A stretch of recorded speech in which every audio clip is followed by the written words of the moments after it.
என்னது ஏற்காடுல ஏரோப்ளேனா? எப்படிடா ஹில்ஸ்ல ஒரு ஏரோப்ளேனை கொண்டு வந்து நிறுத்தினீங்கன்ற மாதிரி ஒரு கேள்விதான் வந்துச்சு. சரி, அது எப்படி இருக்குன்னு பார்க்கலாம். ஏற்காடு லேக்ல இருந்து ஒரு 6 to 7 கிலோமீட்டர்ஸ் இருக்கா இந்த ஏரோபார். ஃபிளைட் மாதிரி சம்திங் செட் பண்ணி வச்சிருப்பாங்க தான் நான் நினைச்சேன்.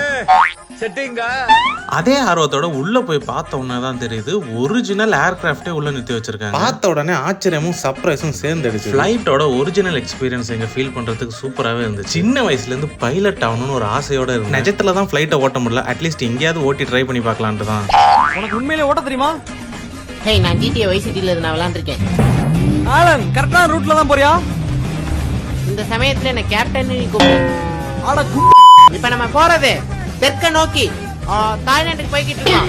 அஃப்கோர்ஸ் நானும் தாய்லாந்து போறேன்னு சொல்லிட்டு தான் இங்க போட்டோ எடுத்து ஸ்டேட்டஸ்லாம் போட்டேன். எல்லாரும் நம்பிட்டாங்க. உங்களோட ஃப்ரெண்ட்ஸ் அண்ட் ஃபேமிலிஸும் பிராங்க் பண்ணணும்னு நீங்க ஏதாச்சும் பண்ணலாம். ரீசெண்டா ஓப்பன் பண்ண பார்க்குன்றதுனால ஏகப்பட்ட வேலையெல்லாம் போயிட்டு இருக்கு. அந்த அம்யூனிட்டிஸும் நிறைய வரப்போகுது. நீங்க ஏற்காடு வந்தீங்கன்னா மறக்காம இந்த பிளேஸை விசிட் பண்ணுங்க.